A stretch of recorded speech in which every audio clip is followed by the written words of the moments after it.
घटहि बढ़हि बेरहिन दुखदाई। ग्रसहि राहु निज संधि पाई।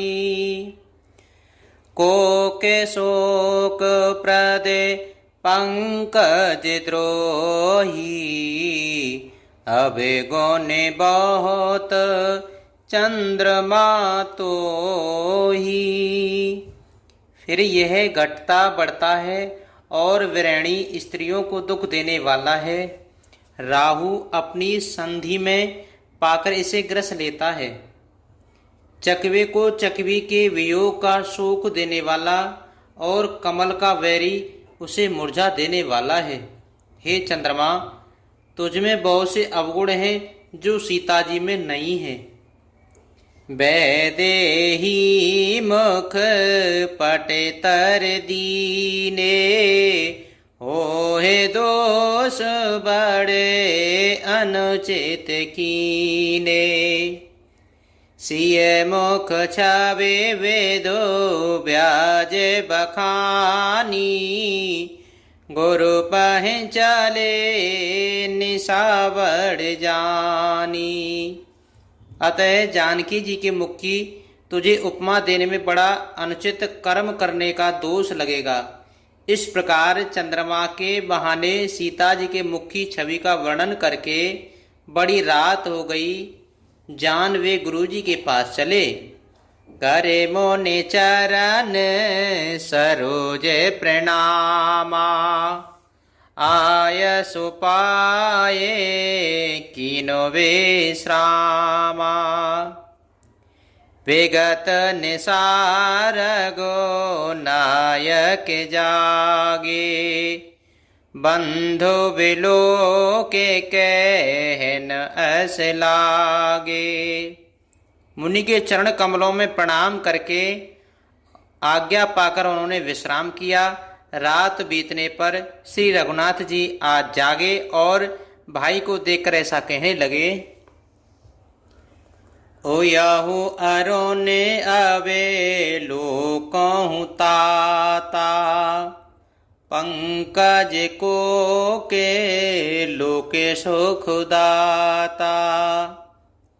बोले लखन जोरे जोग पानी।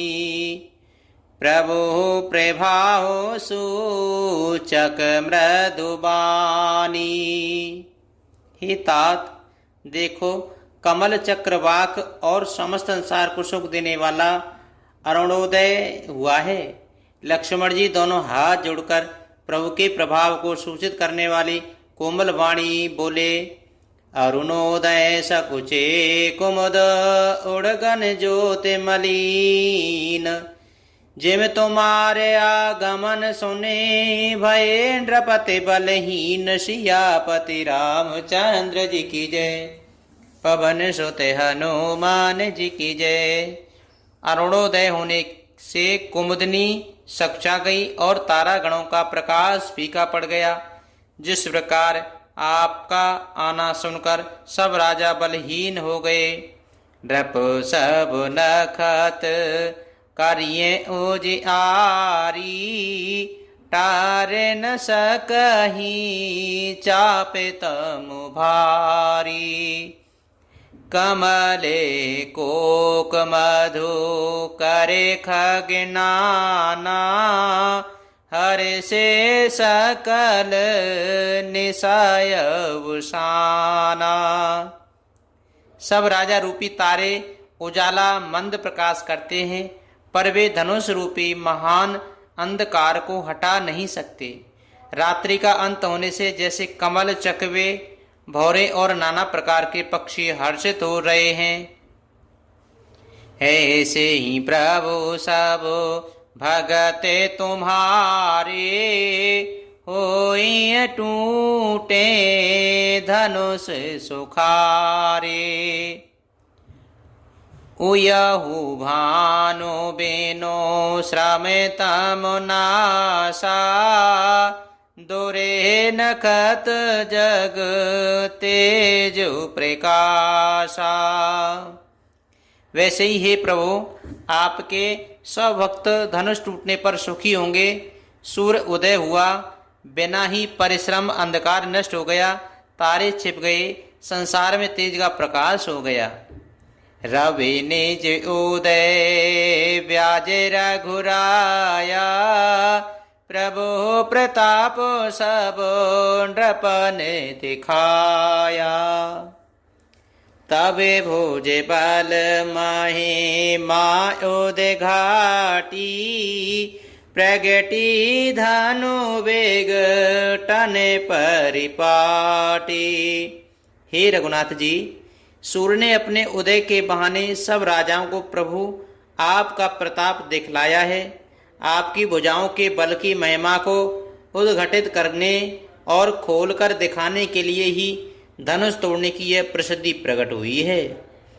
बंदो बचने सोने प्रभु मुस्काने, हो हे सोच सहज पुनीत नहाने।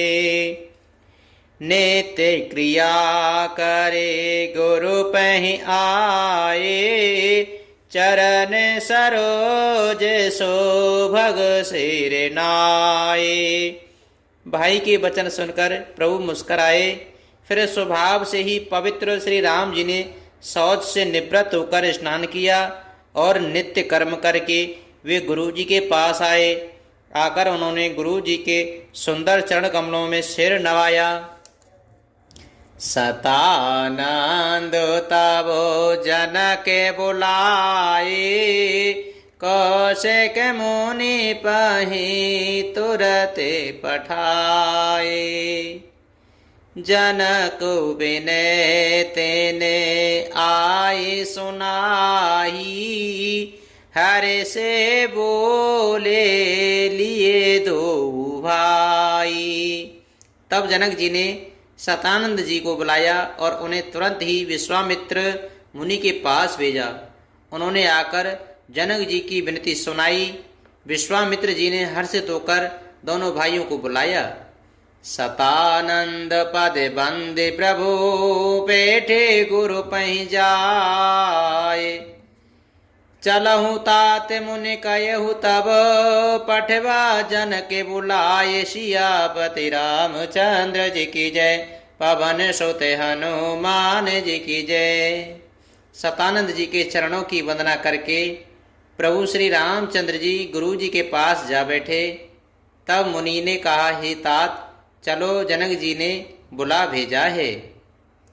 मासा परायण 8वां विश्राम, नवा परायण 2रा विश्राम। श्री रामचंद्राय नमः। मंगल भवने अमंगल हारी, द्रवहु सुदशरथे अजिर बिहारी।